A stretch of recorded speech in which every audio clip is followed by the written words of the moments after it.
Get comfortable. Settle into whatever spot in the dark you've claimed for tonight. Dim the lights if you haven't already. Let your shoulders droop an inch or two from wherever they've been holding themselves all day. Tonight, we're not going to walk through Adventure Time, character by character, or kingdom by kingdom, the way you might if you were simply cataloging a world you already know well. Tonight, we're going to follow threads instead. Small ones, the kind of decision that takes 4 seconds of screen time and doesn't feel like it's supposed to matter at all in the moment it happens, and then 100 episodes later, in a completely different season, in a completely different tone, turns out to be the reason everything else happened the way it happened. You've probably felt this before without naming it, the strange sensation of watching a late season episode and realizing that some tiny, half-forgotten detail from years earlier just quietly clicked into place, load-bearing all along, holding up more weight than you ever noticed it carrying. Adventure Time is one of the only shows ever made for children that takes causation this seriously, that is willing to let a joke from season 1 quietly detonate across 10 years of story, that trusts you, its audience, to notice eventually, on your own time, without a flashback montage spelling it out for you, that nothing in the land of ooh happens in isolation. Everything is downstream of something smaller. A crown is downstream of a dinosaur's love. A kingdom is downstream of a lonely afternoon. A missing arm is downstream of a father who couldn't be bothered to look back. We're going to trace those currents tonight, slowly, patiently, all the way from a throwaway gag about businessmen in an iceberg to the actual shape of the multiverse, and by the time we're done, I think the show is going to feel a little larger to you than it did an hour ago, the way a familiar room feels larger once someone finally shows you the rooms hidden behind its walls. Get in, get warm. We're starting close to the surface, the way we always do, and we are going to go all the way down from there. There is a piece of trivia that Adventure Time fans repeat so often it has almost worn smooth, the way river stones do, but it's worth sitting with slowly instead of just nodding at, because the truth underneath it is stranger and more honest than the trivia version usually lets on. When Pendleton Ward first built the show, he didn't intend for it to be a story about a ruined world. He has said, plainly and on the record, that his original conception of the land of Ooh was simply supposed to be magical, not post-apocalyptic, not haunted by an old civilization, just a fantasy setting in the oldest sense of the word, kingdoms and heroes and adventure, the kind of setting you could drop into any children's show without anyone asking uncomfortable questions about what came before it. That is the show it was supposed to be. It is not the show it became. And the reason it isn't is almost embarrassingly small when you say it out loud. In the 8th episode of the first season, an episode called Business Time, Finn and Jake are melting icebergs at a place called Iceberg Lake, looking for scrap material to finish building a dock. This is about as low stakes a premise as the show ever offers. 2 boys doing chores, and inside one of the icebergs they're melting, they find 4 men, frozen, dressed in business clothes, blue-skinned and boiled and utterly disoriented when the ice around them finally gives way. The episode plays it for comedy. The businessmen are stiff and strange and speak in a clipped, almost primitive cadence, like men who have forgotten most of what language is for, except the words related to their old jobs. Finn and Jake hire them.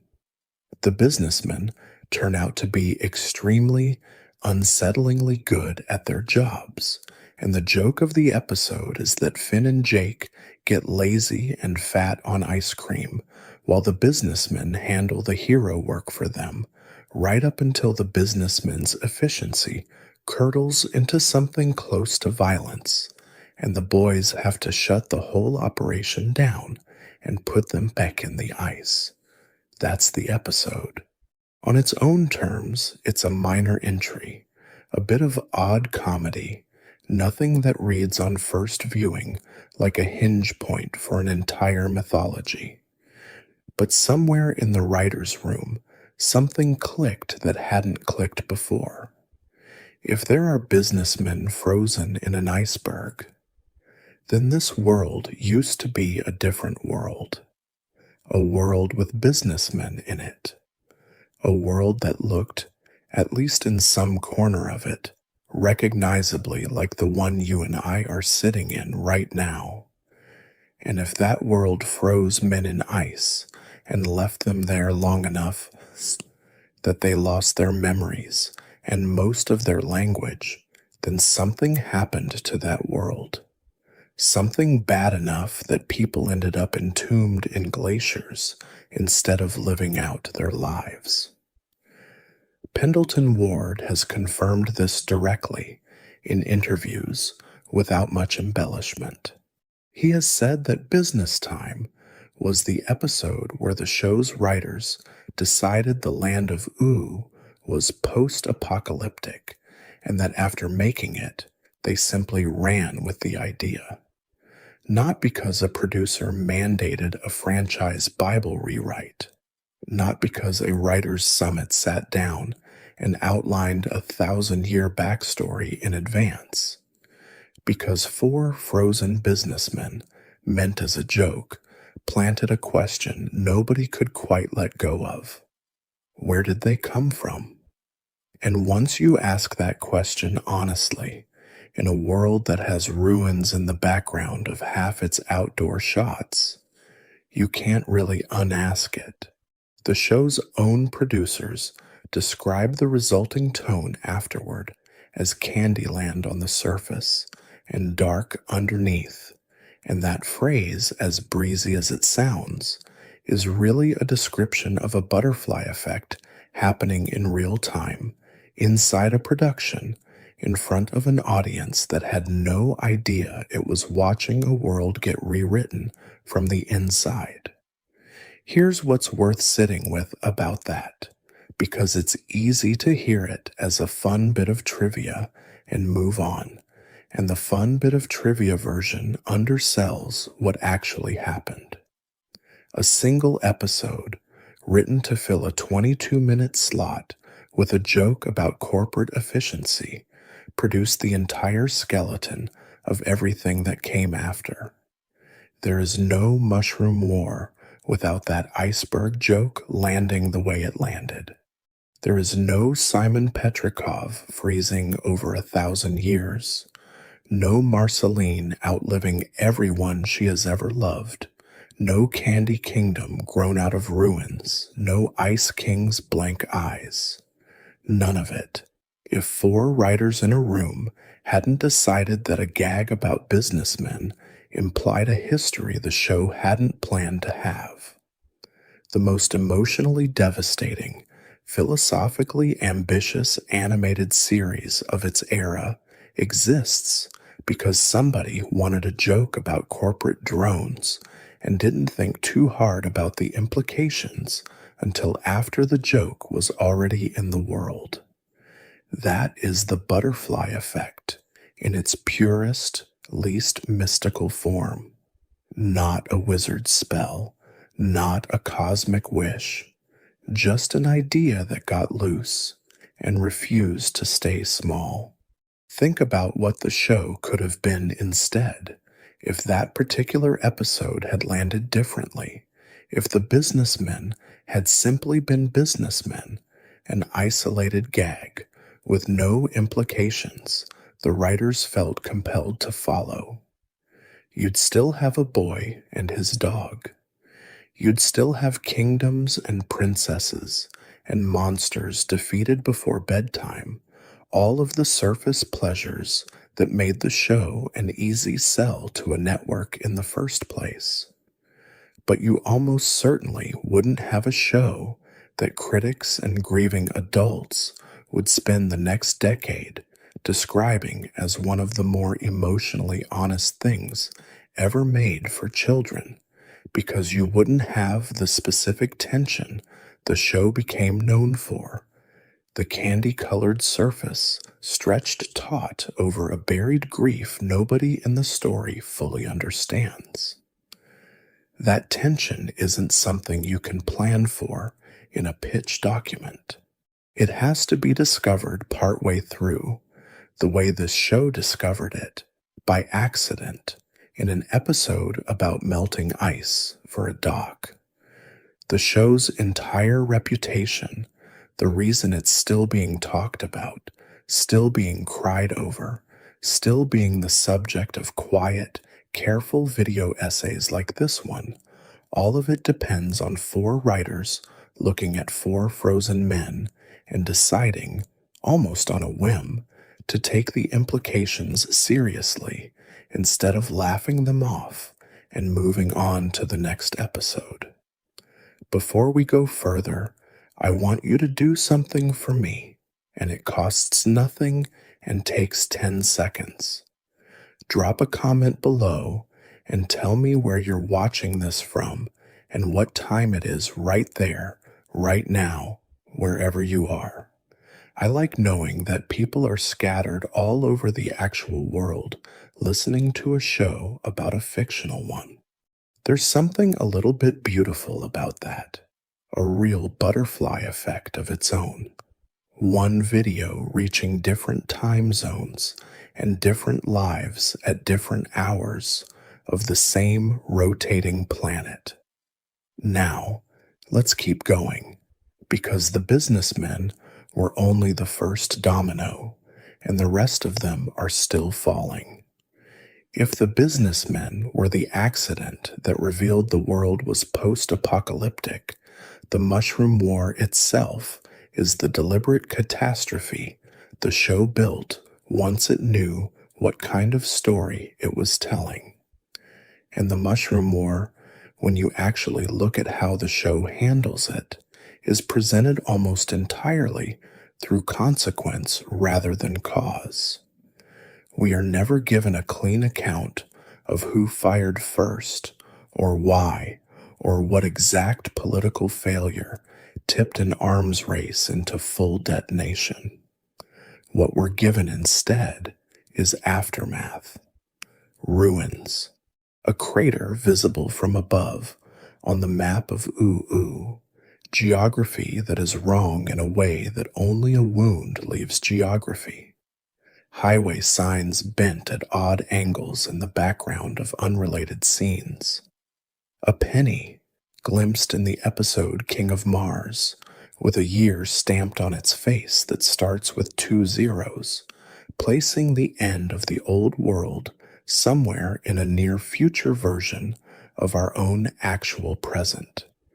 The show does something quietly radical here, which is to treat the war not as a plot event to be explained, but as a fact to be lived with, the way real historical trauma actually functions for the people who come after it. Nobody in Ooh can tell you exactly why the bombs fell. They can only tell you what grew in the crater. And what grew in the crater is the entire cast of characters we've come to know. This is worth stating plainly, because it's easy to let it become background noise, the way it becomes background noise for the characters themselves. Princess Bubblegum exists because a strange sentient biomass called the Mother Gum formed in the ruins, and something split off from it with enough coherence to become a person. Marceline exists as we know her because a small human girl survived the immediate chaos of the war's end long enough to be found by a man in a crown. The entire race of candy people exists because whatever the mutagenic weapon at the center of the war actually was, it didn't simply kill, it transformed, rewrote the biological rules governing everything it touched. Every kingdom, every species, every strange creature that Finn and Jake encounter on some Tuesday afternoon adventure traces its lineage back through that single catastrophic afternoon 1,000 years earlier. This is the widest lens version of the show's butterfly effect. Not a specific choice made by a specific character, but a civilization-ending decision made by people whose names history didn't preserve, cascading downward through 1,000 years into candy kingdoms and vampire queens and ice wizards, all of them living inside the blast radius of a decision none of them made and none of them can fully reconstruct. There's a way of reading that setup as simply grim catastrophe as origin story, and the show does not shy away from the grimness of it. But it also refuses to let the grimness be the only truth on offer, because the same weapon that ended a world also, somehow, made Marceline's music possible, made Bubblegum's scientific brilliance possible, made a boy named Finn possible, in the specific and improbable way he actually exists. The show's cosmology insists, especially through what we'll get to shortly with the Farm World timeline, that a different catastrophe, or no catastrophe, would not have produced a better version of this same world. It would have produced an entirely different world, one without any of the people we've spent 10 seasons learning to love. The butterfly effect here isn't a story about how a small good choice could have prevented a bad outcome. It's closer to the opposite. It's the show quietly arguing that the specific, catastrophic history is the only history that could have produced these specific, cherished people, and that the tragedy and the tenderness are not separable from each other. You cannot subtract the war and keep the world. They are, structurally, the same event viewed at different distances. There's something almost architectural about the way the show chooses to reveal this, too, worth sitting with for a moment before we move on. It never gives you the Mushroom War in a single dedicated flashback episode the way a lesser show might have, opening with a montage of falling bombs and screaming crowds so the audience could get the grief out of the way early and move on to the adventuring. Instead, it scatters the evidence across a decade, a bent highway sign glimpsed for 2 seconds in the corner of a completely unrelated scene, a rusted missile casing half buried in a field where Finn and Jake are simply passing through on their way to something else, a subway grate, a traffic cone, the kind of ordinary, unremarkable debris that any of us might walk past without a second glance if we found it in our own world. You're never told to notice these things. You're simply allowed to, if you're paying attention, and if you're not, the show doesn't stop to make sure you caught it. That patience is itself a kind of argument about causation. The war isn't staged as a singular dramatic event. because from the vantage point of the people actually living in its aftermath, it isn't one. It's simply the ground everything else grows out of, present in every frame, the way bedrock is present under every field, whether or not anyone standing in that field ever bothers to dig down and look at it directly. The humans who survived that catastrophe, in whatever numbers they survived it in, didn't all end up woven into the story the way Simon and Marceline did. Some scattered further, forming small pockets of settlement, the main series only gestures toward for years before finally following the thread all the way out. A figure called Susan Strong appears early in the show's run, evidently human, evidently disoriented, carrying half-remembered fragments of a community Finn spends years hoping might mean he isn't alone after all. That single, brief encounter, easy to treat as a minor adventure of the week when it first airs, ends up being the loose end that the entire Islands miniseries eventually wasn't all the way taught, years later, revealing a full civilization of human survivors that Susan's appearance had only ever hinted at. A small, strange meeting in an early season, seemingly self-contained, turns out to be the first thread of a rope that takes the show most of its run to finish pulling. Now we come to a place where I need to be careful because this next thread has already been walked at length in an earlier deep dive I made about Simon Petrikov, and I don't want to retread ground we've already covered together. But it belongs in a chain of consequence story like this one, because it may be the single cleanest butterfly effect the show ever built, so I'll touch it briefly, from an angle we haven't used before, and then let it go. Long before the Mushroom War, in the era the show visits in the 6th season episode Evergreen, an elemental being made of ice named Urgence Evergreen builds a crown capable of granting the wishes of whoever wears it. His plan is simple and, given what he knows, entirely reasonable.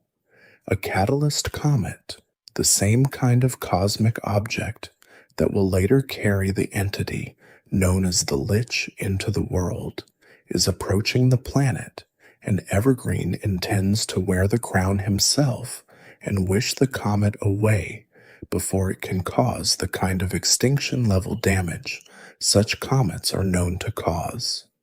He never gets the chance.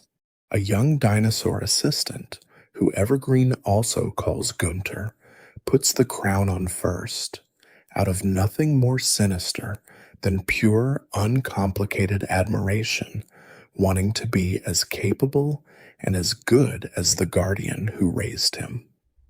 The crown grants that wish, badly, the way wishes in this show are almost always granted badly, and the dinosaur becomes a distorted copy of Evergreen instead of Evergreen himself. Evergreen dies. The comet is not stopped. The dinosaurs go extinct. Here is the part worth pausing on, because it's easy to treat this as backstory and move past it, when it's actually the engine running underneath almost everything else in this show.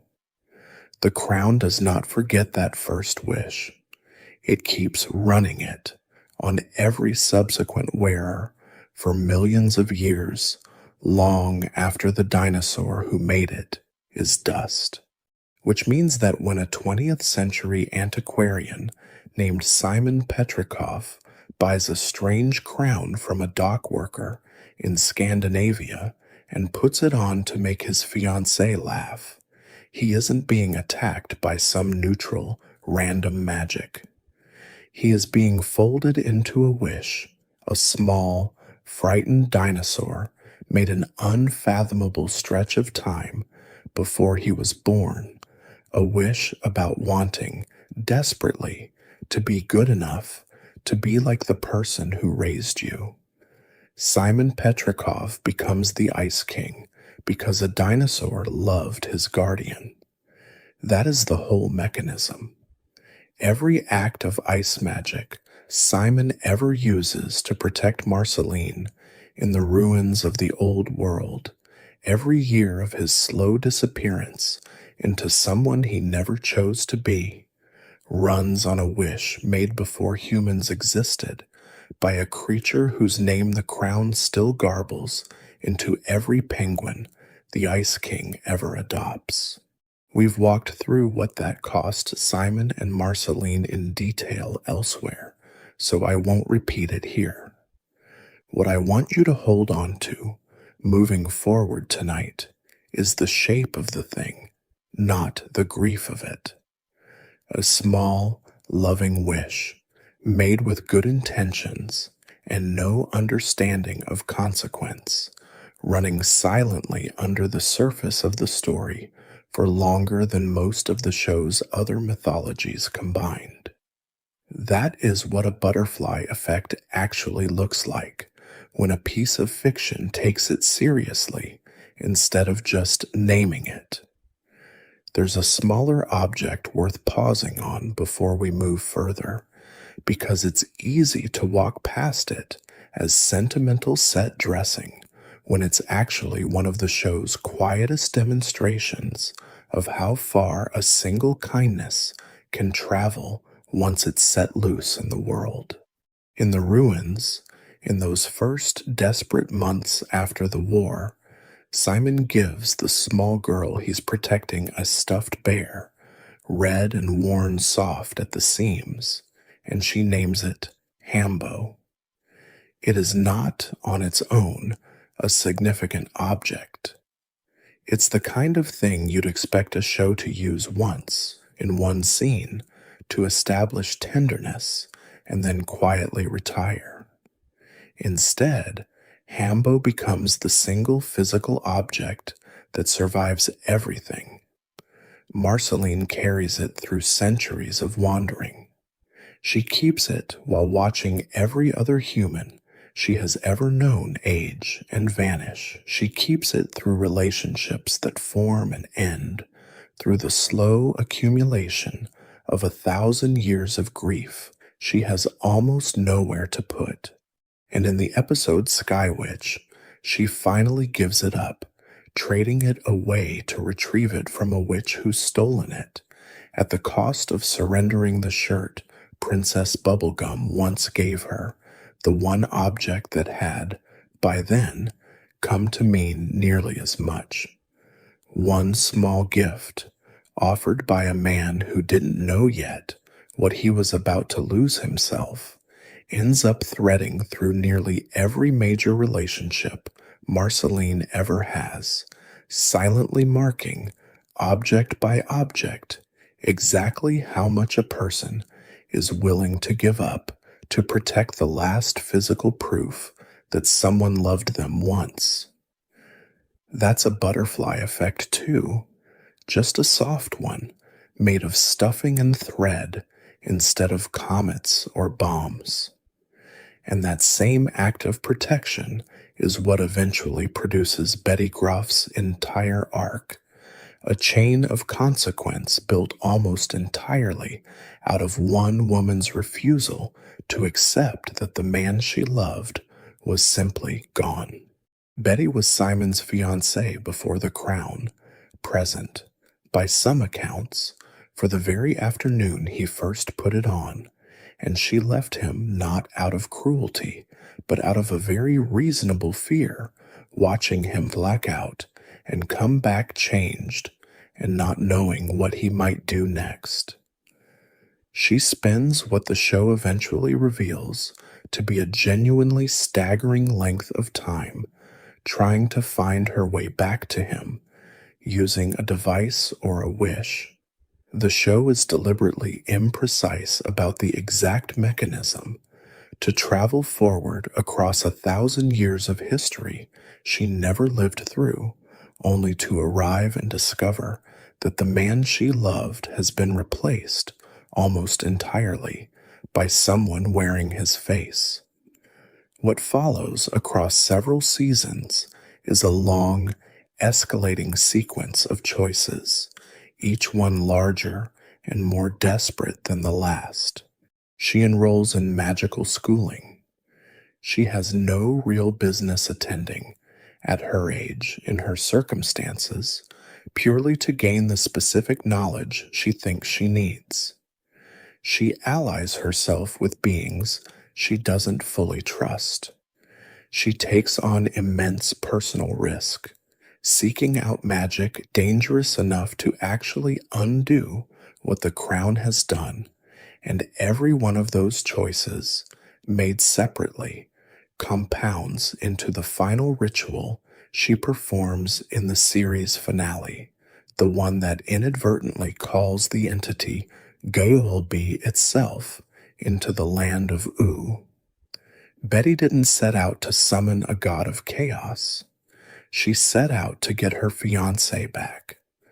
But each individual step of that project, entirely reasonable in isolation, none of them a single dramatic mistake, added up over time into a chain long enough and heavy enough to reshape the final battle of the entire series.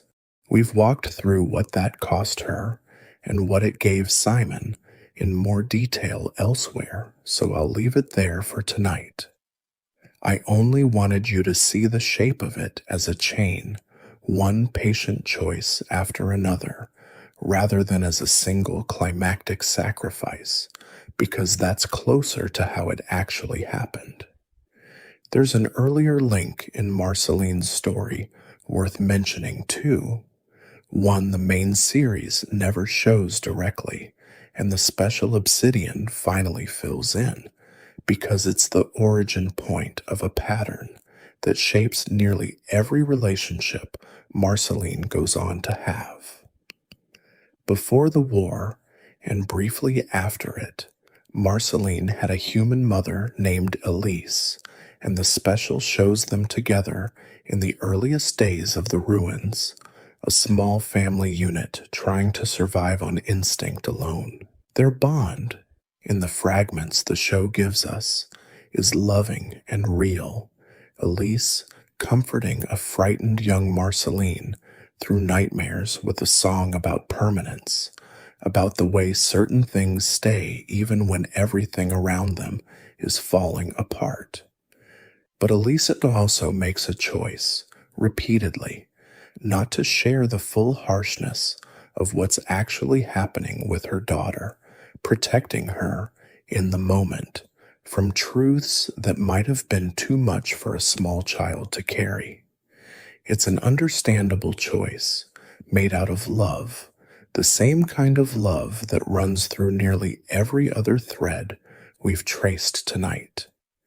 And it's also, the show suggests, without ever stating it outright, the first time Marceline learns that the people who love her most will sometimes decide, on her behalf, what she's allowed to know about her own life.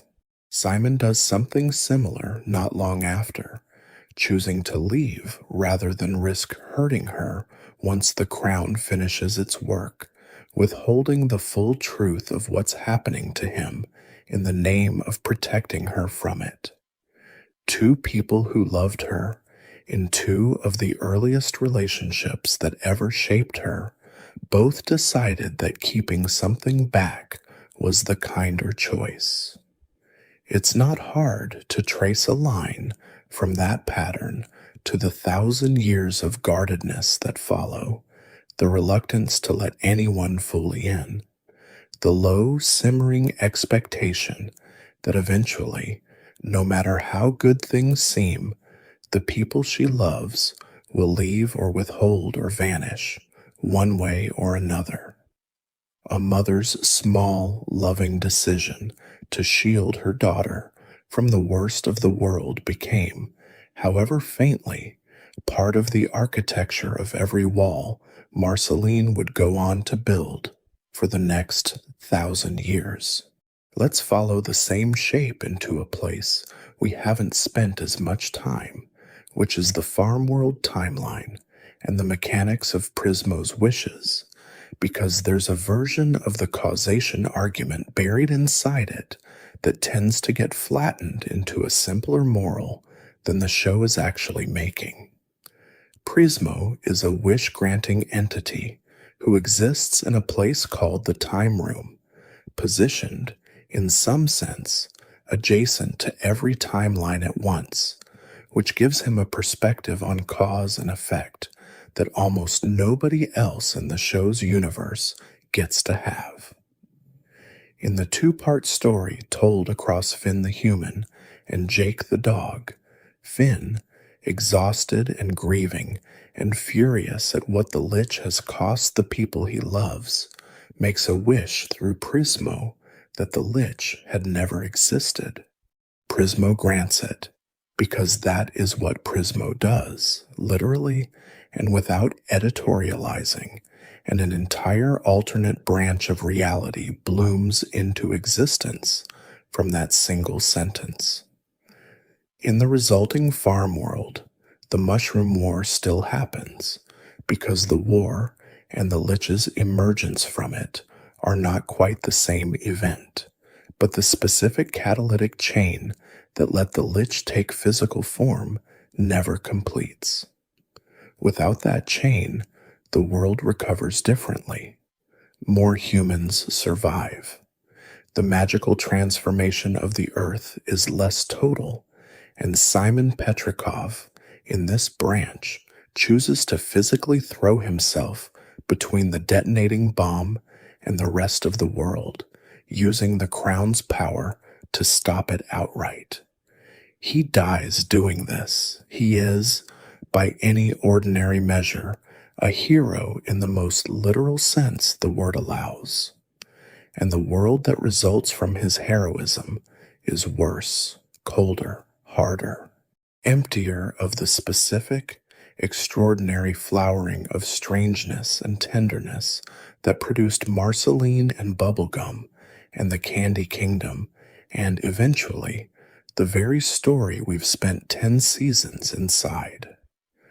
The crown, once Simon is gone, has no wearer and no ongoing program to run, and it unleashes an ice age instead, a slower and colder kind of ending than the one it prevented. The show is not, I think, arguing that Simon's survival in the primary timeline was some kind of secret cosmic mercy dressed up as tragedy. It's making a subtler claim, one that sits right at the center of the whole butterfly effect idea.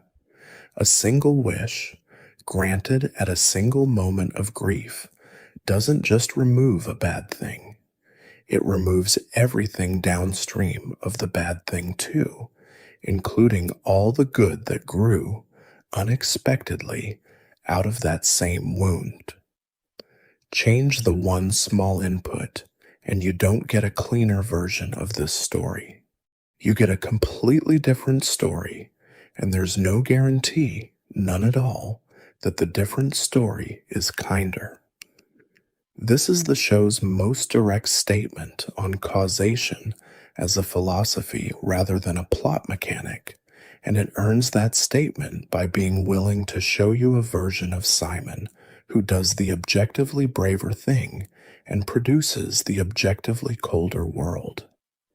I won't dwell longer here, since we've explored Farm World's emotional core in an earlier video, but I wanted you to see it specifically through this lens tonight, as a formal argument about consequence, not just as a piece of alternate timeline tragedy. There's a character who almost never gets discussed in these terms, and I think that's a mistake, because he might be the most literal embodiment of causation the entire show ever invented, and unlike the crown or Prismo's wishes, this piece of mythology hasn't been the center of one of our earlier deep dives. I'm talking about the cosmic owl. The cosmic owl is introduced almost casually, appearing first in the Ice King's imagination in an early season episode, a strange golden bird who shows up inside dreams and, by the show's own internal rules, guarantees that whatever he witnesses inside that dream will eventually come true in waking life. Not metaphorically true, actually true. The show is very specific and very consistent about this mechanic across the seasons it uses it, and it gives the owl himself surprisingly little grandeur to go with that power. He lives, we eventually learn in the episode Hoots, alone in a rundown cosmic motel, surrounded by single-player board games, working an assigned shift that involves swiping through a kind of universal dream directory and choosing which sleeping mind to visit next. He didn't choose this job out of ambition or malice. We learn later, in a special called The Bird in the Clock, that he's serving out an eternal punishment for something small and cowardly he did an unfathomable amount of time ago, at the dawn of most things, when he and a brother made a joke that went too far, ate something they had been forbidden to touch, and when the punishment came due, he sold his brother out to save himself. His brother was erased. He was condemned to become the messenger of every terrible and wonderful thing that was ever going to happen to anyone forever, whether he liked delivering the news or not. Sit with the structure of that for a second, because it's almost architecturally identical to everything else we've traced tonight.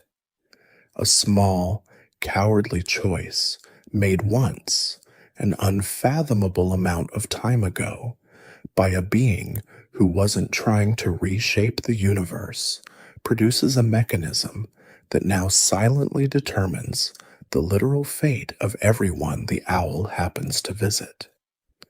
In the episode Hoots, the owl falls for a mysterious figure who turns out to be the dream projection of Gunther, the same penguin who is secretly the ancient cosmic entity Orgelorg, and his infatuation leads him to bring her into Princess Bubblegum's dream, where she deliberately corrupts it into a premonition of the Candy Kingdom's fall.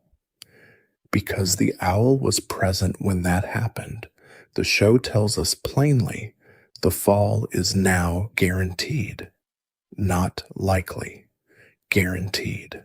A lonely bird's crush, itself the downstream product of an ancient betrayal he can't undo, ends up locking in the eventual destruction of an entire kingdom years before it happens on screen, entirely because he wanted, for once, to feel less alone.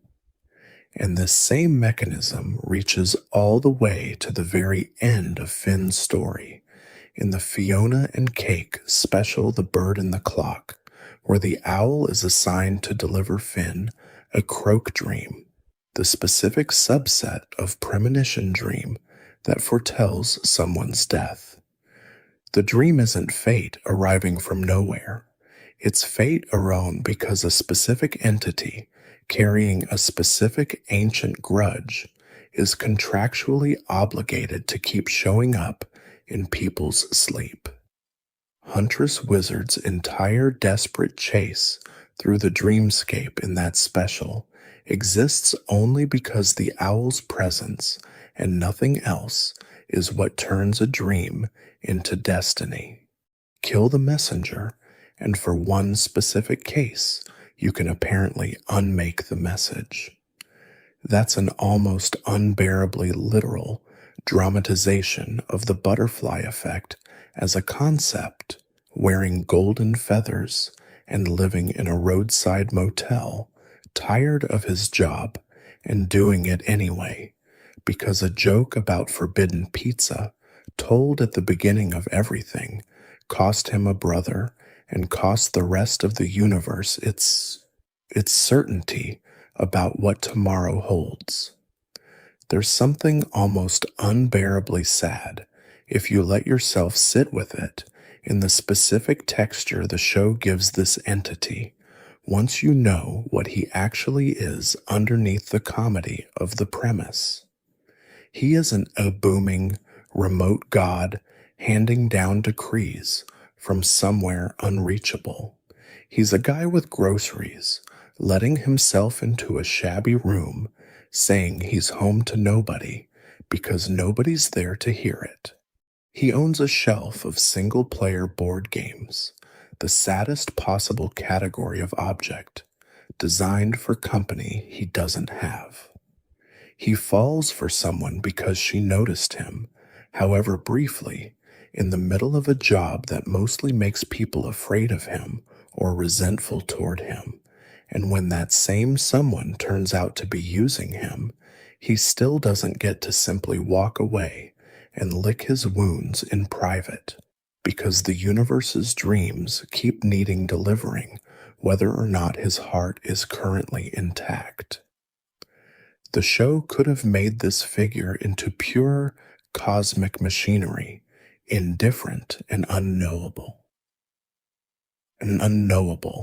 The kind of god you'd expect to run something as vast as fate. Instead, it made him lonely, specifically and recognizably lonely, in a way that turns every single premonition dream he ever delivers into an act performed by someone who would clearly rather be doing almost anything else. That choice, small and easy to overlook, changes the entire emotional register of every fate the owl seals throughout the show. You're not watching destiny arrive with any grandeur. You're watching a tired, underpaid cosmic employee clock in for another shift he never asked for and deliver, without malice, whatever the shift requires of him tonight.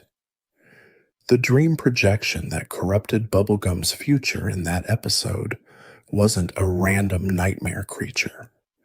The show tells us plainly that it was a fragment of Gunter, one of the Ice King's many penguins, and Gunter's real identity is worth its own detour here, because it's one of the strangest and most quietly moving causation chains the show ever built, and it deserves fuller treatment than the passing mention it usually gets. Long before recorded history, before most of what the show's mythology considers ancient, there existed a being known as Orgolorg, an entity of near limitless cosmic power referred to, in the language the show eventually gives him, as the Breaker of Worlds. At some point in that impossibly distant past, Orgolorg attempted to absorb the power of a catalyst comet, one of the same class of object that will, eons later, deliver the Lich into physical form, and the attempt drew the attention of Abraham Lincoln, revealed within the show's cosmology to be the King of Mars, who summoned a four-faced deity called Grob Gob Glob Grod to stop him. Orgolorg was defeated and fell to Earth, and the planet's own gravity, simple, indifferent, physical gravity, compressed a being who had once threatened to break entire worlds down into something small enough to fit inside a penguin's body. He forgot everything. He wandered for centuries with no memory of what he had been, until he happened to stumble into the territory of a lonely, half-mad ice wizard who collected penguins the way that other people collect regrets, and was simply adopted, one more bird among dozens, given the same name the Ice King gives all of them, Gunter, because the crown-eroding Simon's memory had long since stopped bothering to generate new words for things. The show tells this entire story with a matter-of-factness that somehow makes it land harder than if it had been staged as a grand revelation. An alien grandmother recounts it to her grandchild as old, half-forgotten mythology, the way you might tell a child a story about a war that happened before anyone alive remembers it clearly.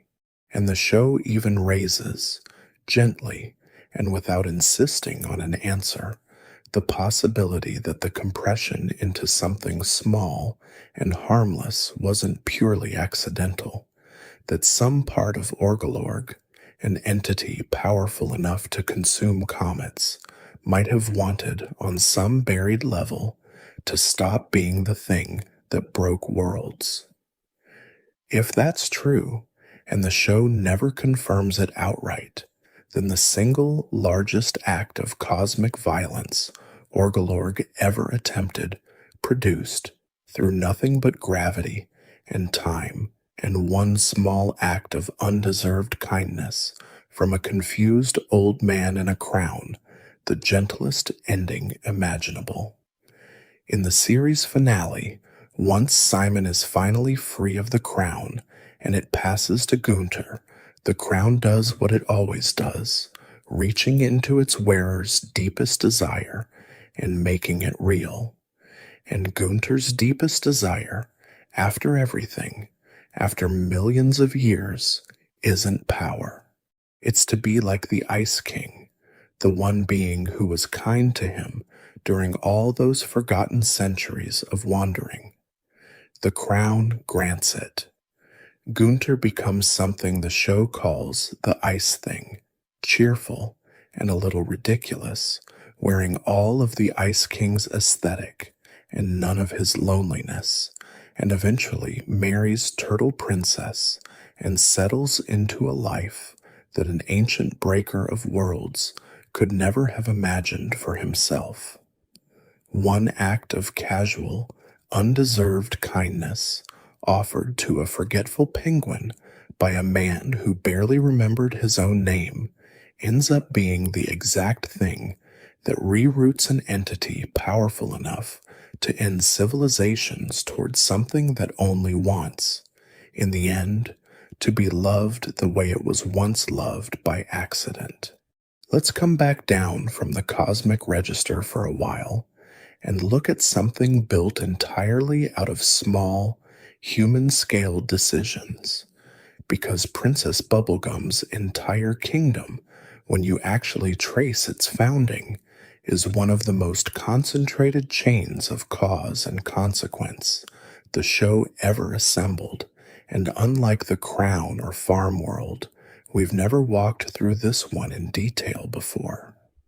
Roughly 800 years before the events of the main series, in the wreckage of the newly ended world, a lonely child made almost entirely out of pink biomass separates from a larger organism called the mother gum and becomes, for the first time, a person with a name, Bonnibel, and a small fragile brother named Nettie who needs looking after.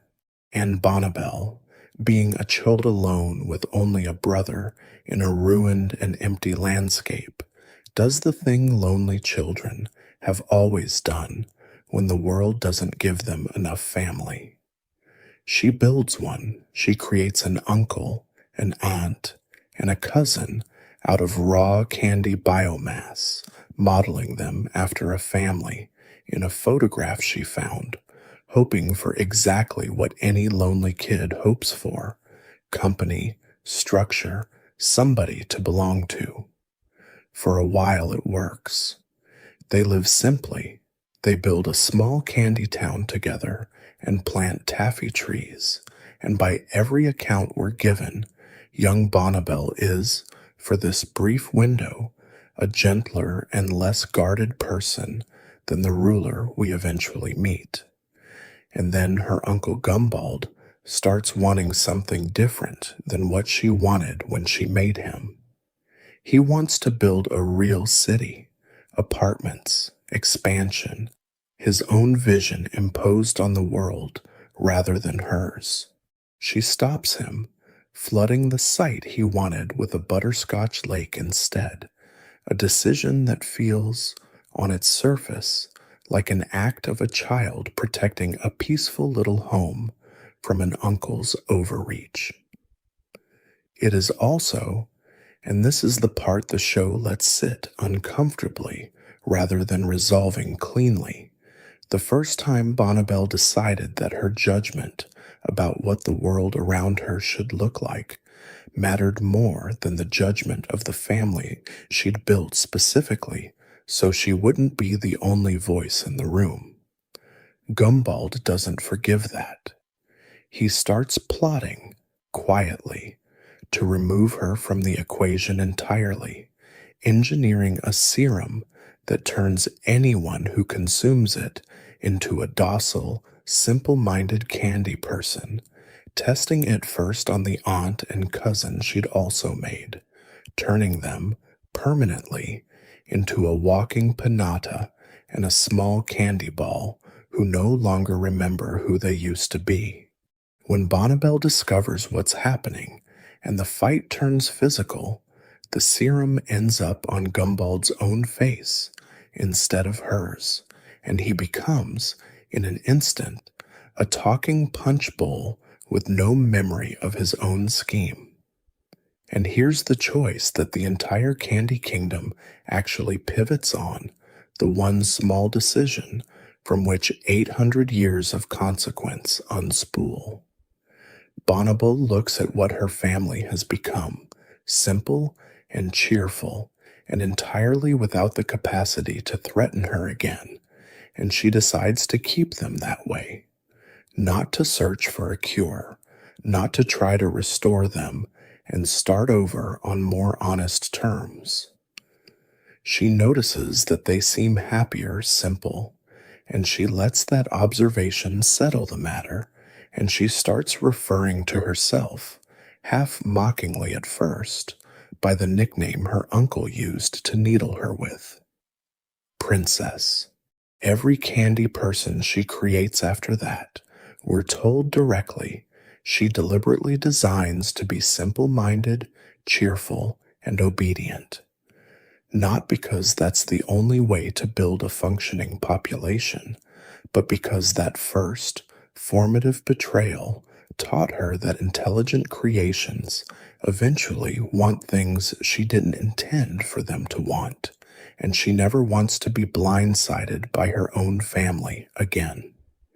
The entire governing philosophy of the Candy Kingdom, the vast, occasionally troubling gulf between Bubblegum's own brilliance and the simplicity of the citizens she rules over, the loneliness that defines so much of her adult character, all of it traces back to one afternoon when a lonely child chose to keep her family docile rather than risk making them capable again. That is a butterfly effect built entirely out of psychology rather than magic. No crown, no comet, no cosmic entity, just a child's reasonable, understandable, quietly devastating decision, echoing outward for 8 centuries into the shape of an entire civilization's social contract. That same governing philosophy, born out of one afternoon of betrayal, produced at least one more consequence worth tracing on its own, because it isn't simply that Bubblegum chose simplicity over intelligence for her citizens going forward. Occasionally, across the centuries, she tried again to create something more complex, something closer to an equal, and those attempts didn't go well either.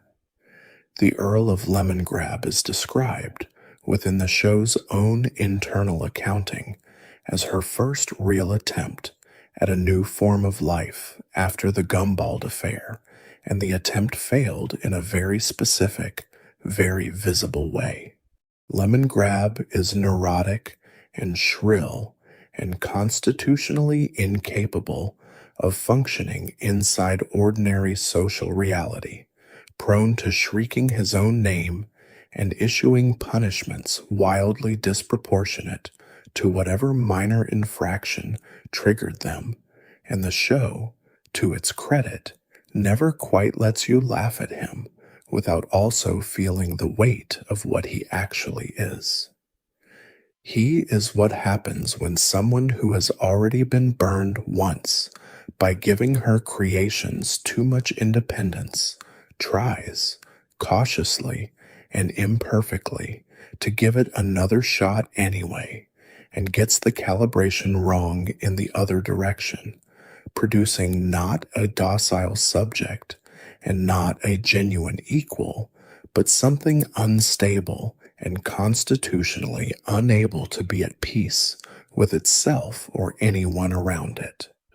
Bubblegum exiles him eventually to his own kingdom, the earldom of Lemongrab, rather than trying to unmake what she made, because by that point in her long life, she has learned the hard way that you don't get to take back a person once you've built them, however badly the building went. Lemongrab's own later attempts to create a clone of himself, a being named Goliad, meant to be gentler and kinder than he ever managed to be, only repeat the pattern one generation further down, an unstable creator producing an unstable creation who briefly threatens the kingdom before being contained. One afternoon of childhood betrayal, 800 years earlier, didn't just shape a governing philosophy. It shaped, indirectly and unmistakably, an entire lineage of experiments in creating life, each one carrying forward some version of the original wound, echoing outward long after anyone involved could remember exactly where the wound had first opened. That same chain, the one running from a butterscotch lake to a punch bowl to 800 years of docile candy citizens, reaches all the way forward into the show's final season through a completely unrelated act that nobody involved could have connected to it in advance. During the Elements miniseries, Lumpy Space Princess, in the middle of an entirely separate crisis involving an elemental megaspell that has been quietly warping the personalities of everyone in OO, releases what the show calls her anti-elemental lumps, a chaotic, almost accidental countermeasure meant simply to break the spell's hold and return everyone to what the show calls their true form. It's framed, in the moment, as a scrappy, half-improvised solution to an immediate problem, the kind of thing Lumpy Space Princess does constantly without much planning. What nobody frames it as, until later, is that the spell breaking also reverses every long-term transformation the megaspell's influence had been quietly reinforcing, including, unexpectedly, the transformations Gumbald, Lolly, and Cheekley have been trapped inside for 800 years. The punch bowl becomes Gumbald again. The Pinata and the Candy Ball become Lolly and Cheekley again, memory and resentment and all, waking up for the first time in centuries, fully aware of exactly what had been taken from them and exactly who had taken it. They immediately resume the plan they'd been quietly nursing since the moment Bonnie first doused them in her own serum, building an entire rival city called Gumbaldia and preparing, openly this time, for war against the Candy Kingdom. Everything the finale eventually has to resolve, the near-catastrophic conflict between two candy nations, Lolly's late and genuine turn toward reconciliation, Gumbald's continued scheming even inside a supposed peace, the presence of an entire second kingdom standing ready to be swept into the chaos when Golb finally arrives, traces back to Lumpy Space Princess, deciding, in the middle of a completely different emergency, to release a countermeasure that had nothing to do with Gumbald at all. She wasn't trying to undo 800 years of buried consequence. She was trying to stop everyone in O from turning permanently into candy against their will. But the specific mechanism she happened to use just so happened to be the exact key that unlocked a wound Bonnie had sealed shut centuries earlier, and once it was open again, there was no putting it back the way it had been. And the same instinct that shaped the kingdom shaped her friendships most visibly and most painfully in her long, unresolved history with Marceline. The show reveals, gradually and mostly through implication rather than direct statement, that the two of them were close once, that they used to sneak away from official business together, spray paint the walls of an old crystal mine, share a kind of freedom that the responsibilities of ruling eventually made impossible. In the episode Varmints, chasing pests through those same old tunnels, Marceline finally asks the question that's been sitting unspoken between them for years. Whether Bonnibel's growing distance, the slow accumulation of missed calls and postponed visits and unexplained absences was really about the kingdom getting too big to manage, or about something else entirely. Bubblegum starts to answer honestly, starts to say no, and then the moment is interrupted, as these moments in the show so often are, by something loud and immediate demanding attention, and the true answer never quite gets spoken all the way through. What we do get, scattered across other episodes, is the accumulated cost of that unfinished sentence.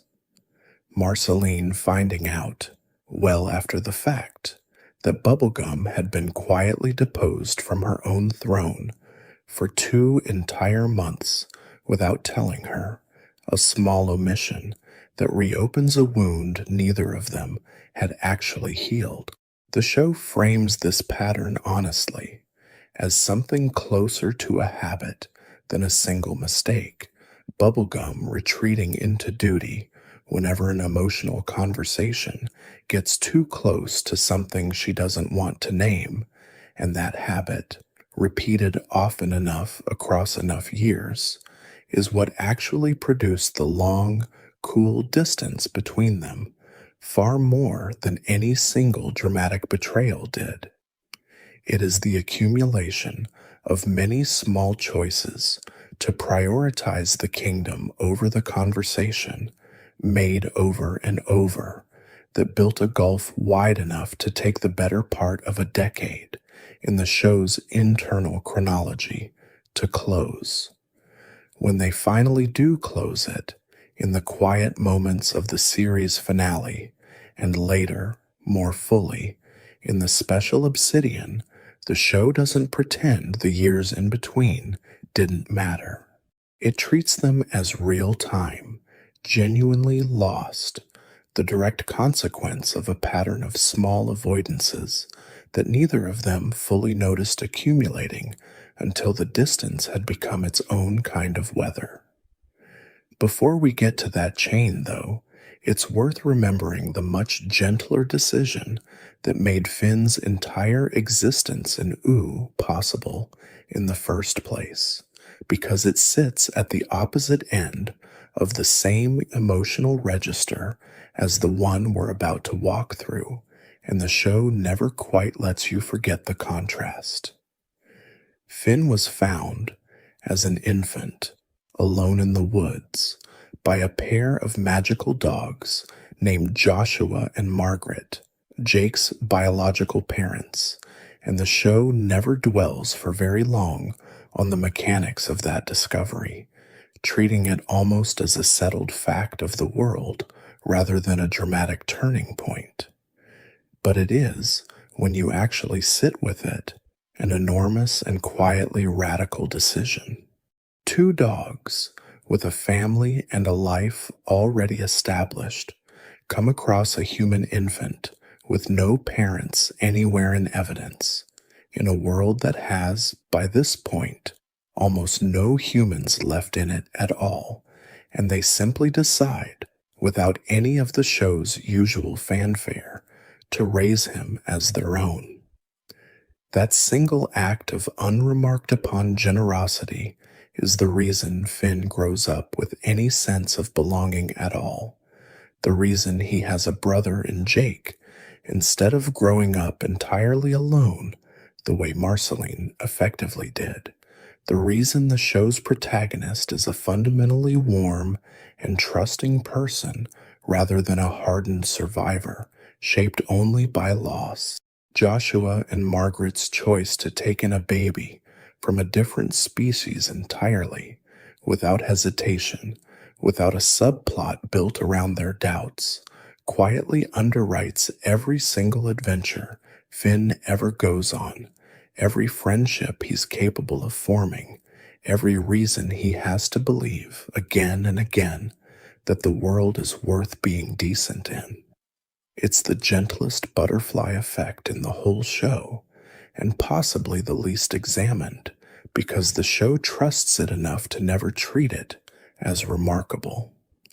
Now let's follow a chain that starts, on the surface, as one of the most straightforwardly cruel choices any parent makes in this show, and watch how far downstream its consequences actually travel, because I don't think most viewers, even devoted ones, ever add up the full length of this particular thread in one sitting.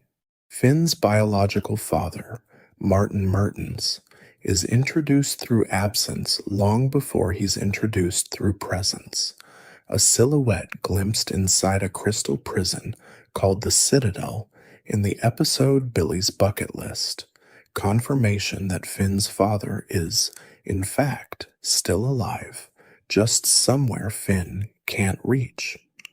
When Finn and Jake finally do reach him, in Escape from the Citadel, the reunion that Finn has clearly imagined for years curdles almost immediately into something closer to humiliation.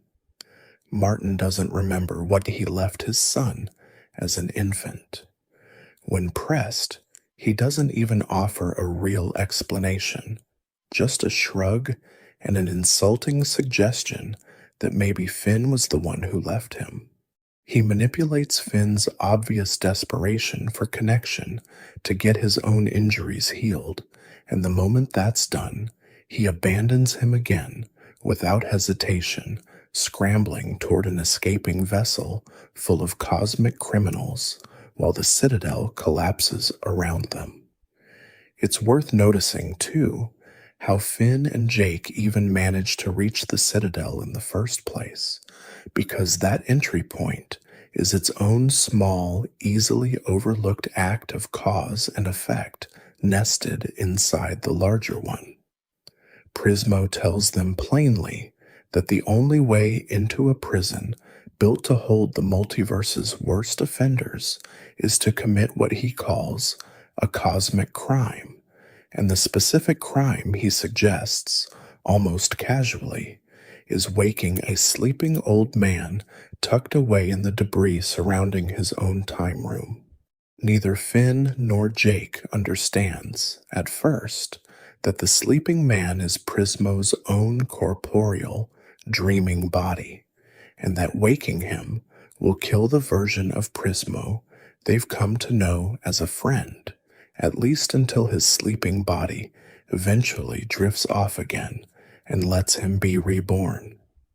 They agree to it anyway, reluctantly, because it's the only door available, and the Lich, watching the whole exchange, seizes the opening their choice creates, waking the old man himself before they can, murdering Prismo outright, and using the resulting cosmic crime to ride straight into the Citadel ahead of them. a decision Finn and Jake made purely to reach Finn's father, weighing an abstract cosmic rule against the very real ache of wanting to finally meet him, is the exact hinge that lets the Lich reach the Citadel's most dangerous prisoners at all.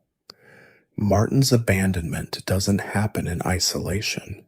It happens because two boys wanted a reunion badly enough to risk waking a god, and a much older, much colder god used that same door to walk through right behind them. Finn does not let him go easily. That's the part of his character the show has built carefully across every season leading up to this one, and it's exactly that refusal to let go that costs him his arm. He grabs hold of the vessel Martin is escaping on, and his grass sword, sensing the desperation and fear and love flooding through him all at once, swells and mutates to hold the connection together by force, and it isn't enough. The strain finally tears his arm away entirely, right as Martin, already halfway through the portal to freedom, offers nothing but a distracted, half-finished sentence about air pressure on his way out. One selfish man's decision to save himself, made in under 3 seconds, permanently reshapes his son's body.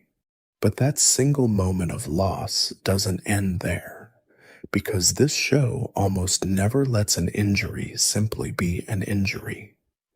A small piece of ancient guardian blood touches the wound as Finn basils it to the water below, and instead of simply healing the stump, it produces something stranger, a tiny flower growing directly out of the place his arm used to be.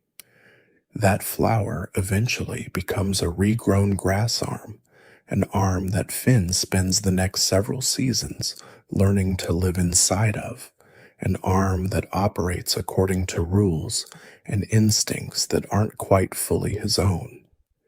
And several years later, in the episodes Reboot and Two Swords, that same grass arm, sensing its own kinship with a sentient sword Finn had once accidentally broken, detaches from his body entirely and fuses with the broken blade to become an entirely new person.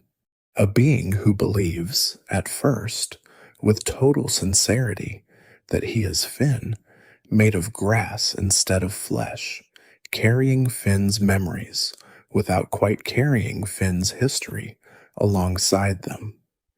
That being, eventually named Fern by the people around him, spends his entire strange, brief existence trying to work out what he is and where he belongs in a world that already has a Finn in it.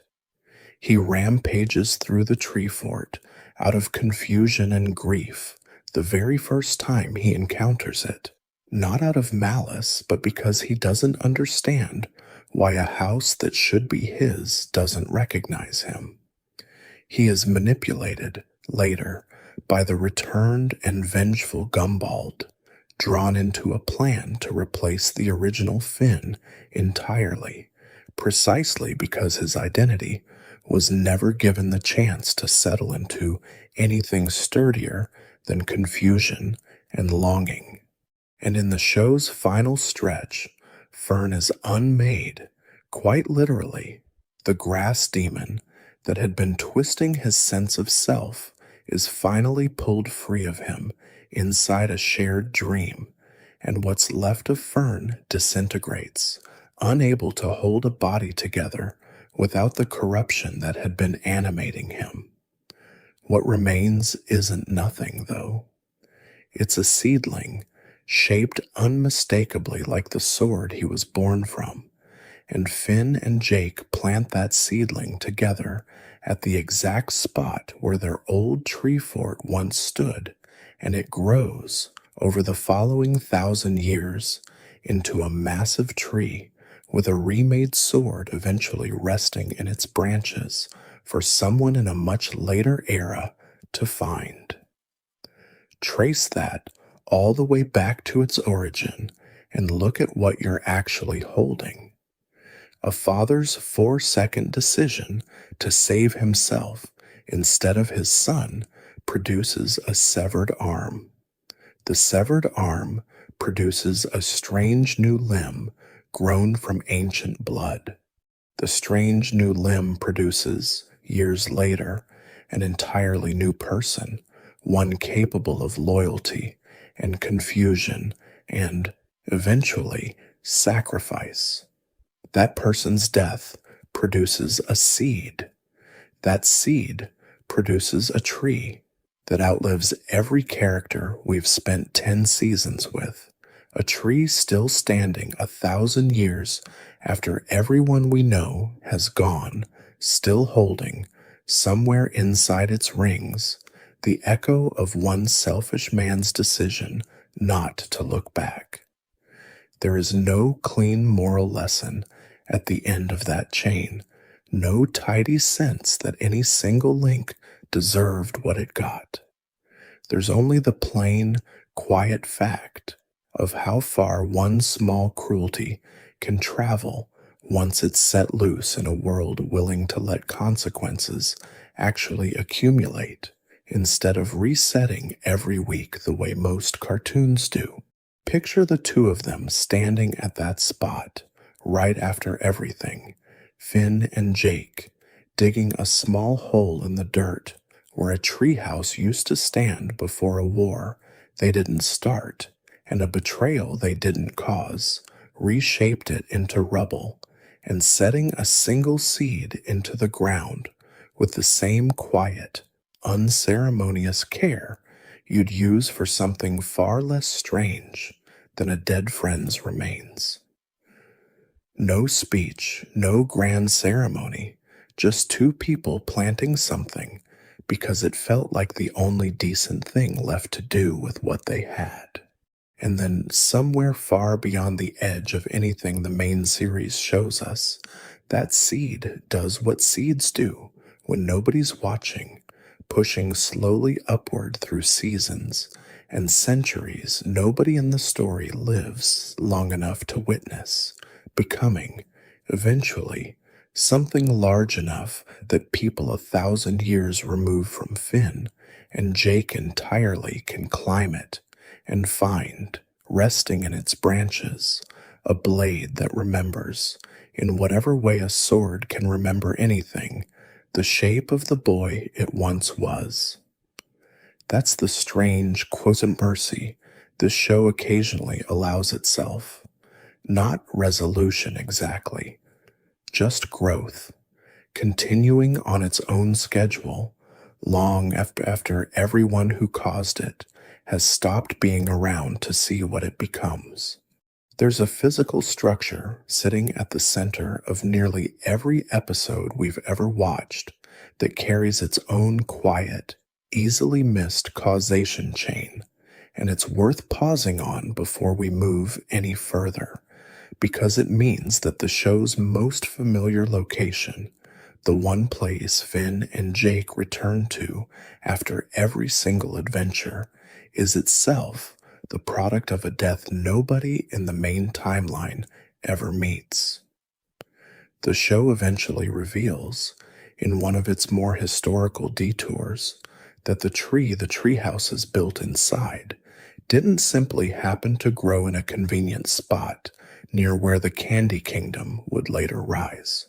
It grew from the remains of a young woman who died at that exact location generations before either Finn or Jake existed, in an era the show visits only briefly, treating the revelation less like a twist and more like the kind of quiet historical fact you'd stumble onto if you dug deep enough into any patch of ground anywhere. Every single time Finn and Jake come home, every lazy afternoon spent playing video games or arguing about breakfast is happening inside a structure grown out of somebody's death in a world that had already moved on entirely from remembering who she was. The show doesn't ask you to grieve for her specifically.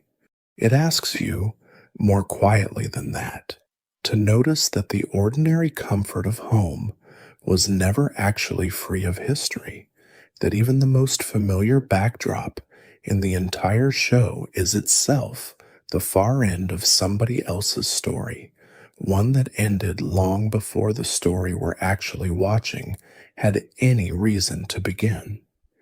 Jake's own existence carries a smaller, stranger thread of unresolved cause worth a brief mention too, if only because the show is unusually comfortable leaving it unresolved.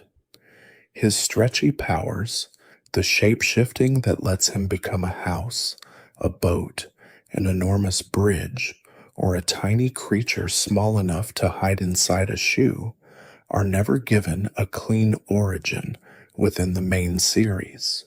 The suggestion offered here and there, in scattered asides rather than a dedicated episode, is that he came into contact with some kind of shape-shifting entity earlier in his life, before the show's timeline properly begins, though the show never nails the specifics down and never seems interested in doing so.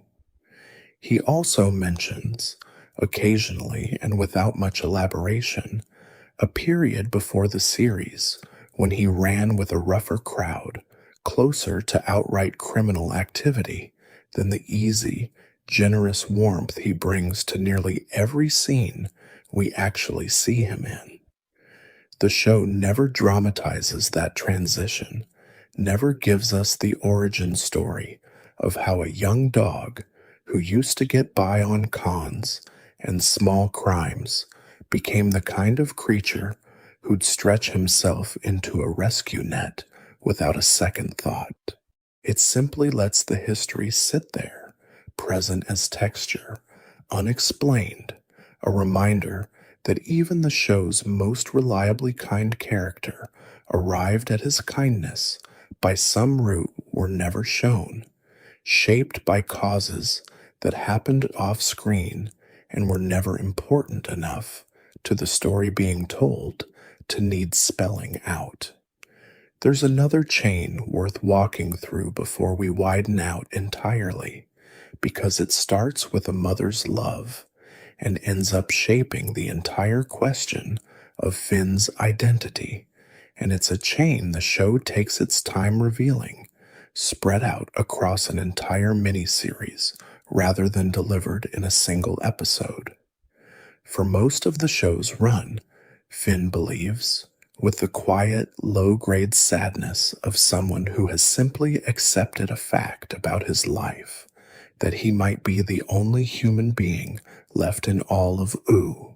That belief shapes an enormous amount of who he is, the specific loneliness underneath his enthusiasm, the way he throws himself so completely into every friendship and every adventure, as if trying to fill a space that nothing else quite fits into. The Islands miniseries, arriving in the 7th season, finally answers the question, and it answers it by taking Finn and Jake away from Ooh entirely, out across open water, to a hidden settlement of human survivors who chose, generations earlier, to protect themselves by staying separate from the strange, dangerous, magical world that grew out of the war's aftermath. At the center of that settlement is Finn's mother, Minerva Campbell, a doctor whose devotion to the people in her care is never in question and never played as anything other than genuine. At some point in her long stewardship of the islands, she uploaded her own consciousness into a network of robotic helpers, extending her reach and her ability to look after her people well beyond what a single mortal body could manage. It's an act of extraordinary self-sacrifice on its surface, and the show largely treats it that way. but it's also, quietly and without much editorializing, an act that produced a community defined almost entirely by caution, by the deliberate closing of doors, by generations of people who grew up safe and largely unfree, protected from a world that Minerva had decided, reasonably, given everything she knew about it, was too dangerous to risk. Her caution isn't presented as a flaw exactly. It's presented as the direct, load-bearing consequence of loving people enough to want to keep every possible harm away from them, taken to its logical conclusion over enough years that the safety itself became its own kind of cage. Finn sees this clearly once he arrives, in a way that only someone who grew up entirely outside that caution really could. He names it gently, without resentment, and eventually the islanders let him leave and return to the strange, unsafe, extraordinary world he actually grew up in. But the shape of that choice, one mother's decision, generations earlier, to protect her people by separating them from risk entirely, is the reason an entire hidden civilization exists in the specific, contained, careful form it does when Finn finally finds it. It's the same instinct we saw in Princess Bubblegum's decision to keep her family simple rather than risk their complexity again, just wearing gentler clothing. A single choice, made out of love and fear in roughly equal measure, compounding for generations into a community shaped entirely by the thing one woman was trying to prevent from ever happening again. There's a smaller, more immediate version of this same pattern worth touching before we move on, because it circles all the way back to where Bubblegum's story started tonight. When Bubblegum chooses not to campaign for her own re-election, trusting, reasonably enough, that her people already know and love her and will see through an obviously self-interested rival, that single decision, not a failure of character so much as a failure of political instinct, costs her the throne entirely. The King of Oo wins in a landslide, and his brief, vain, incompetent reign is what eventually produces the rebellion chronicled in The Dark Cloud, the temporary and rather bizarre elevation of one of Bubblegum's own transformed relatives to the throne in his place, and the entire strange detour in varmints that finds Bubblegum living quietly in her exiled uncle's old cabin, doing the hard, humbling work of deciding whether the way she'd been ruling had actually been what her people needed, or simply what she'd needed to believe it was. None of that reckoning happens if she'd simply run a slightly more aggressive campaign. One small decision not to bother defending her own position produces months of exile, an entire arc of political and personal humility, and, indirectly, the very conversation with Marceline in the mines that finally starts to name the distance between them out loud. There's one more small object worth including here, because it's the strangest and gentlest version of causation the show ever attempts, and it happens almost entirely without dialogue explaining it. BMO was built, somewhere in the show's implied history, to be a video game console, a small, disposable piece of technology with a specific, limited function. Nothing about that original design implies personhood. Nothing about it implies the small robot who cooks breakfast, worries about Finn and Jake's safety, and refers to them, without irony, as their parents. What changed the console into a person wasn't a firmware update or a magical accident. It was simply being loved, consistently, by two people who never treated it as a tool, even when it would have been easier to. Finn and Jake never sat down and decided to grant BMO personhood in some formal sense. They just kept treating a small robot the way you'd treat a little sibling, and over enough repeated days, that treatment became the thing that was actually true. The show's writers made this even more literal than it needed to be by leaving BMO's gender permanently unresolved, using different pronouns depending on who's speaking, never settling the question the way a lesser show might have felt obligated to. What matters isn't the category BMO fits into. What matters is that a machine built for one narrow purpose became something else entirely because it was surrounded by people willing to love it past its original design specification. That's a butterfly effect too, just an unusually tender one, and it suggests something the rest of tonight's chains have only implied so far, that consequence doesn't only travel through catastrophe and betrayal and cosmic wish granting. Sometimes it just travels through the accumulated weight of somebody choosing, day after ordinary day, to treat something as more than it was built to be, until eventually it simply is. I want to widen out again for a moment, because there's a version of the butterfly effect happening completely outside the fiction in the real production history of the show, and it deserves a place in tonight's chain because it mirrors the internal logic so closely it almost feels like the universe was showing its work.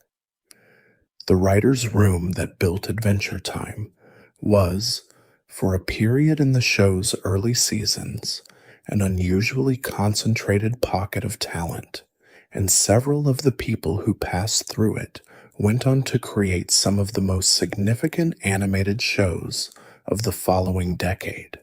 Rebecca Sugar worked as a writer and storyboard artist on Adventure Time before leaving to create Steven Universe, becoming, in the process, the first person to solely create a Cartoon Network series while being a woman, and she has said plainly that it was on Adventure Time that she first discovered she could write songs for television at all, a skill that would go on to define the emotional architecture of her own show.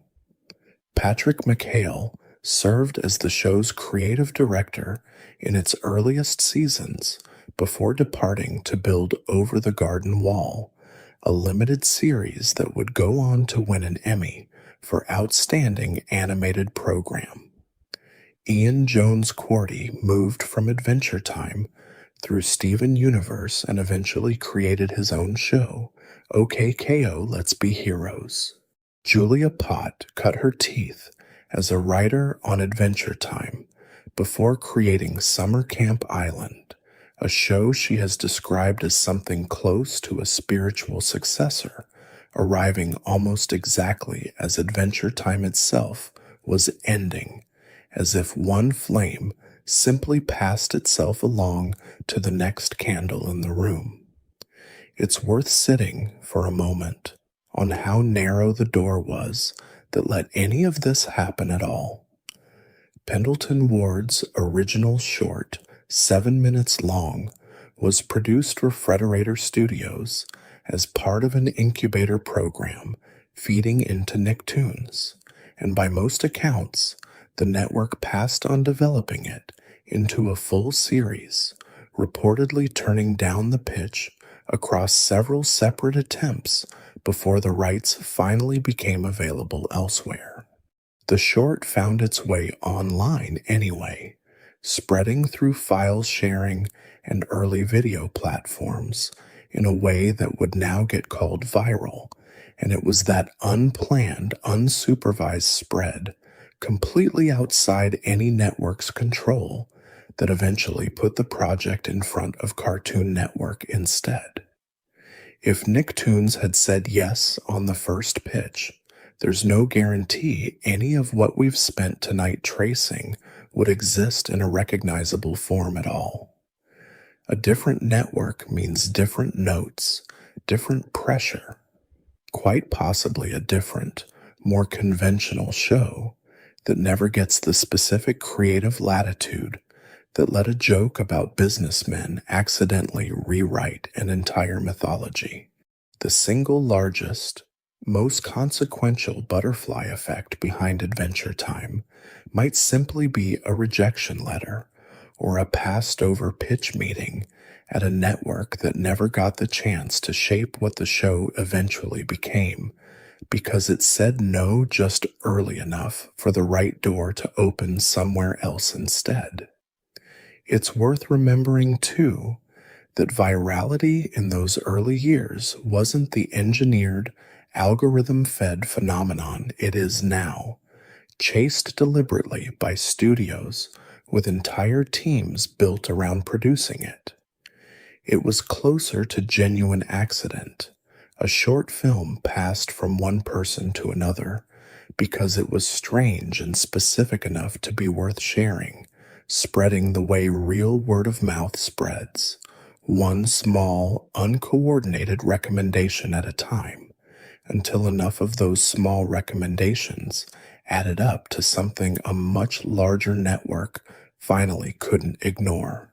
None of this happens if a small, strange show about a boy and his dog doesn't first get made, almost by accident, out of a 7-minute short that Nickelodeon rejected 5 times before Cartoon Network finally picked it up. None of it happens if the specific mixture of artists in that specific room, at that specific studio, in that specific decade, doesn't happen to include exactly the people it happened to include. The show that grew out of a joke about frozen businessmen ended up seeding an entire subsequent generation of animation, each new show carrying forward some fragment of what that original room had figured out about how to be honest and strange and gentle all at the same time. That is a butterfly effect, too, just one that happened to real people instead of fictional ones, rippling outward from a cramped writer's room the same way the Mushroom War rippled outward from wherever its first bomb actually fell.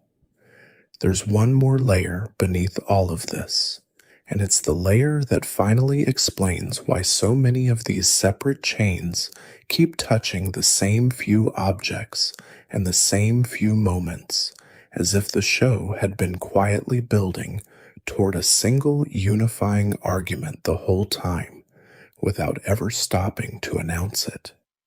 The comet that killed Urgent's Evergreen and ended the dinosaurs is not simply a similar comet to the one that later carries the Lich into physical form during the Mushroom War. It's the same kind of object, part of a recurring cosmic mechanism the show calls the Catalyst Comet, and the Lich himself, in the episode Gold Stars, describes his own origin in terms that place him before the universe existed at all, one of a class of ancient entities that the show simply calls monsters, present in the nothing that came before there was a something to be present in. His essence rode to Earth inside a green catalyst comet millions of years before any of this story takes place. The same comet Evergreen was trying to stop, and it waited, patiently, the way genuinely ancient things wait, until the Mushroom War's mutagenic detonation finally gave it the specific conditions it needed to take on a body. The worst thing humanity ever did to itself is also, quite literally, the event that let the lich walk. Those two catastrophes aren't sequential. They're the same catastrophe, viewed from two different distances, one measured in the ordinary vocabulary of human self-destruction, and one measured in the almost unimaginably older vocabulary of entities that were waiting before time had a name. And once you see that, the earlier threads start to rhyme with each other in a way that stops feeling like coincidence and starts feeling like architecture. Evergreen's crown, born from one dinosaur's love, is still running its first wish 1,000 years later because the same comet that killed Evergreen also, eventually, brought the lich into the world that Crown would go on to haunt. Orgolorg, compressed into a penguin by nothing more than Earth's ordinary gravity, was also, in the deep past, trying to draw power from a catalyst comet of his own. Prismo, whose wishes reroute entire timelines, exists specifically to manage the kind of consequence that comets and wishes and crowns all produce when they're left running without anyone paying close enough attention. The show keeps returning to the same handful of cosmic ingredients: comets, wishes, ancient grudges, small loves, because it isn't really telling you a dozen separate stories about causation. It's telling you one story at a dozen different scales, the same shape repeating itself from a penguin's forgotten mythology all the way up to the literal embodiment of universal death and back down again to a boy losing his arm because his father wanted, badly enough, to be somewhere else.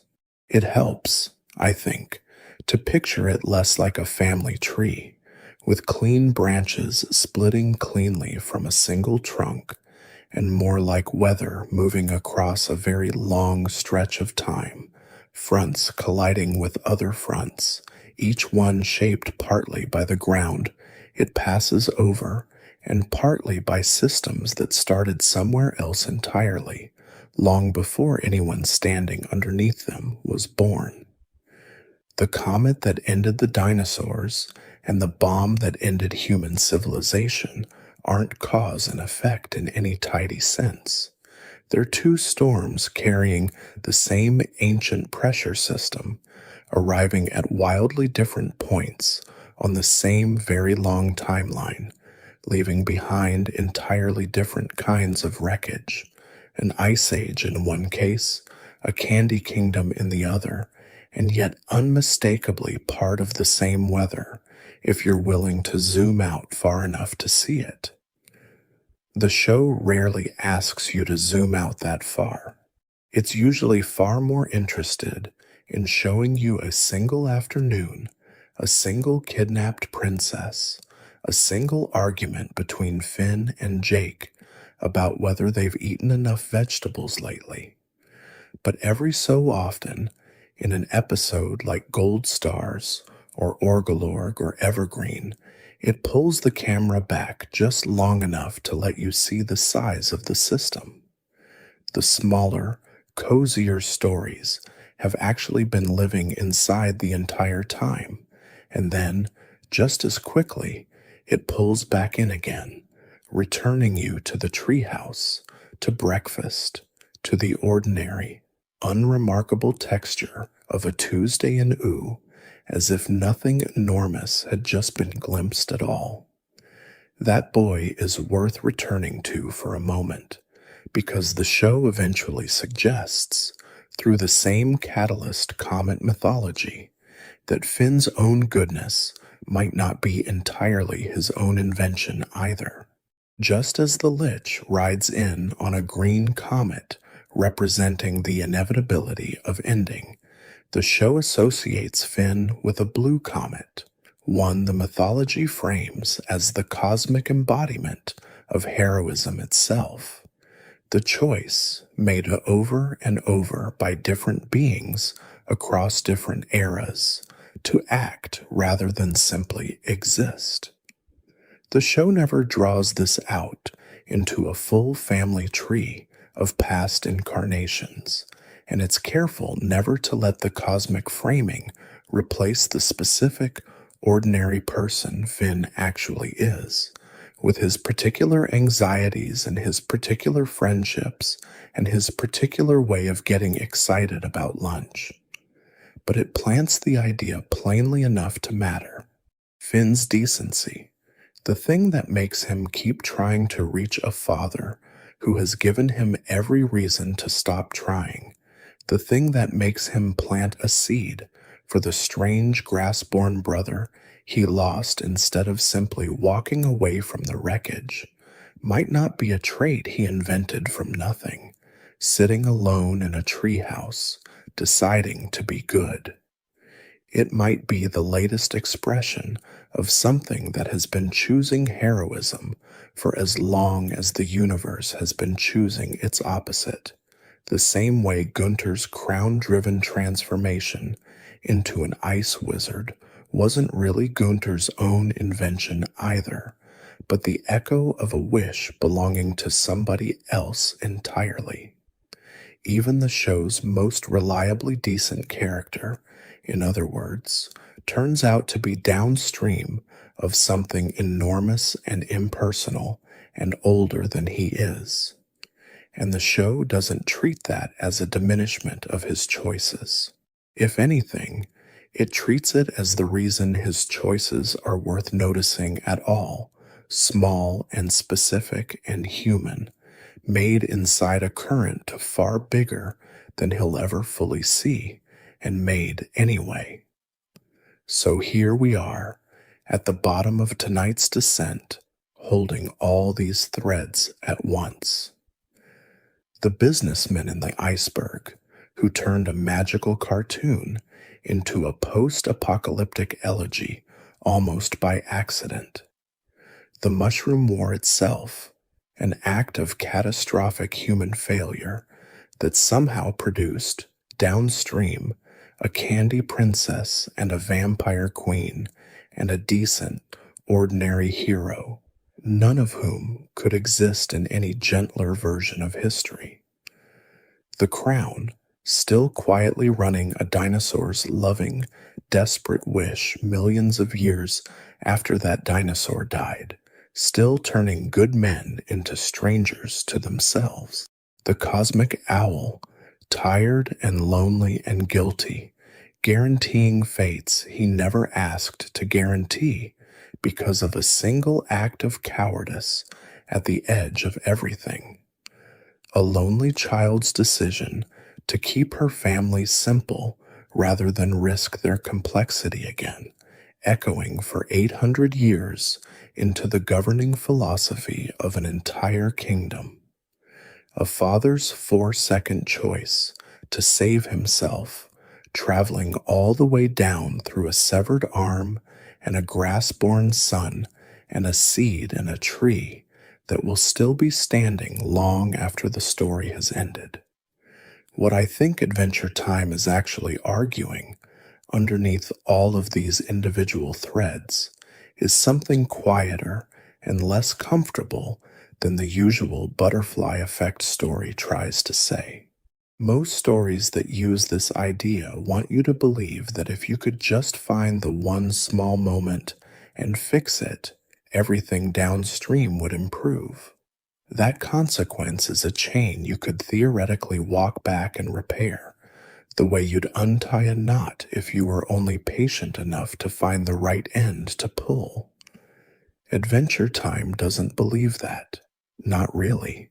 And it never quite lets you believe it either, no matter how badly certain characters want to.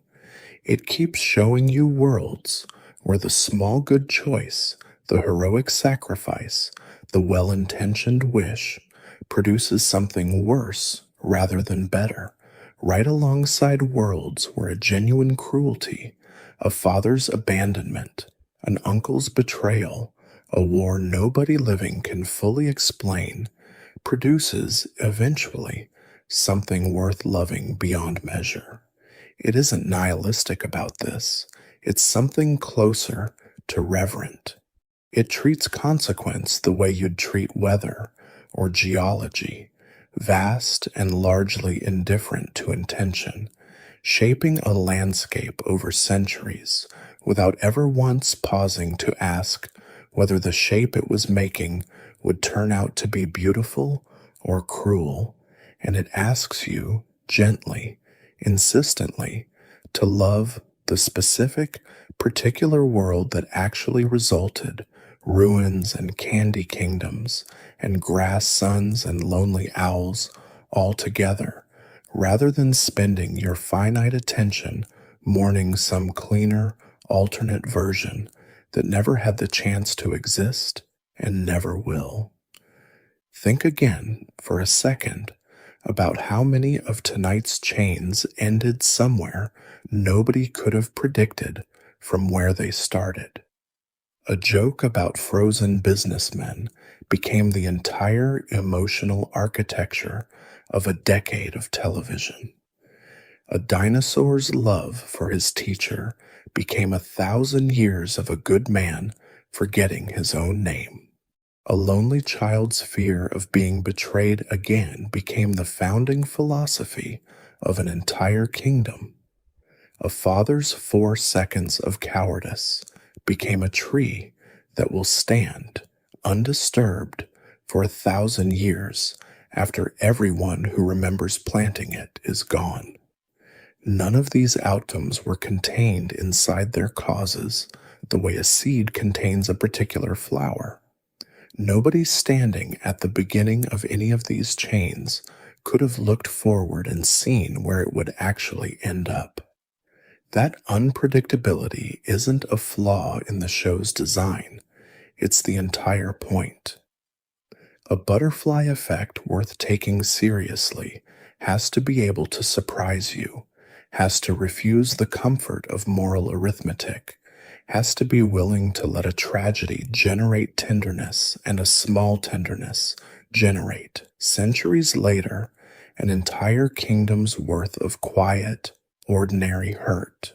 The show earns the right to make that argument precisely because it never simplifies the direction the consequences travel in. Good does not reliably produce more good. Harm does not reliably produce more harm. What actually happens, again and again, across every scale the show is willing to look at, from a penguin to a comet to a war, is simply that everything keeps going somewhere, whether or not anyone intended it to, whether or not anyone is left alive who remembers why it started. There's a particular kind of comfort available in that idea, if you're willing to sit with it long enough for the discomfort to wear down first. If nothing arrives from nowhere, then nothing you're carrying right now arrived from nowhere either. The specific shape of your life, the people who ended up mattering to you, the small choices that quietly built the room you're sitting in as you listen to this, none of it was inevitable in the way the inevitability usually gets described, and none of it was random either. It was caused the way everything in Ooh was caused, by smaller things that didn't know, at the time, what they were starting. Somebody, somewhere back along whatever chain produced this exact moment, made a decision that felt too small to matter, the way handing a lost child a stuffed bear felt too small to matter, the way admiring your teacher enough to want to be like him felt too small to matter, the way finding a baby alone in the woods and simply deciding to keep him felt too small to matter. And it mattered anyway. It always does, eventually, whether or not anybody's still around to trace the thread all the way back and say so out loud. The show spent 10 years building a mythology out of small moments refusing to stay small, and its final, quiet argument, the one it never states directly because stating it directly would flatten it, is that this is simply what it means for a story, or a life, or a world to actually have a history instead of just a premise. History doesn't move in straight lines, and it doesn't reward good intentions with good outcomes on any predictable schedule. It moves the way water moves through ruined ground, finding the low places, pooling where nobody planned for it to pool, eventually growing something nobody could have designed on purpose. The candy kingdoms and the ice palaces and the grass trees and the lonely cosmic birds are all just what grew over 1,000 years in the specific low places a specific catastrophe happened to carve. Nothing arrives from nowhere. Everything you love was caused by something that didn't know, at the time, what it was starting. And somewhere, right now, something small enough to overlook completely is quietly deciding the shape of something you won't get to see for a very long time. If you've made it this far, sitting with all of this in the dark, I hope what stays with you isn't the specific mechanics of any one chain, the crown or the comet, or the businessman or the bear. Mechanics fade. What tends to stay, if a story's done its job right, is the shape underneath the mechanics, and the shape here is simple enough to carry with you long after you've forgotten which episode any of it came from. Nothing you're looking at, in this show or in your own life, arrived fully formed. Everything was assembled, slowly, out of choices that felt too small to matter at the time they were made, by people who mostly weren't trying to build anything as large as what eventually got built. That's not a comforting thought in the way a neat moral is comforting, the kind that promises good choices will be rewarded and bad ones punished on some fair, legible schedule. It's a quieter kind of comfort, closer to company than to reassurance. It means you're not separate from the world you're standing in.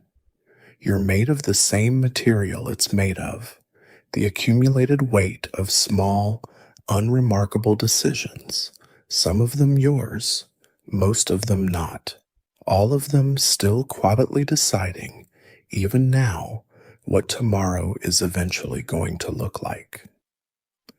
That's where I'll leave you tonight, somewhere between a frozen businessman and a tree that will outlive us all, between a penguin who used to break worlds and a boy who lost an arm reaching for a father who never once reached back, between a mother's small, protective silence and 1,000 years of a daughter learning, slowly and imperfectly, how to let people back in anyway. If this kind of slow, patient look at Adventure Time's mythology is the kind of thing you want more of, the kindest thing you can do is hit subscribe and leave the video a like before you go. It genuinely helps this channel keep finding the people who want to sit in the dark with these stories the way you just did tonight, and it costs you nothing but the same 4 seconds that started every single chain we followed tonight. Thank you for spending this time here. Rest well. The land of Ooh will keep, the way it always has, one small consequence at a time.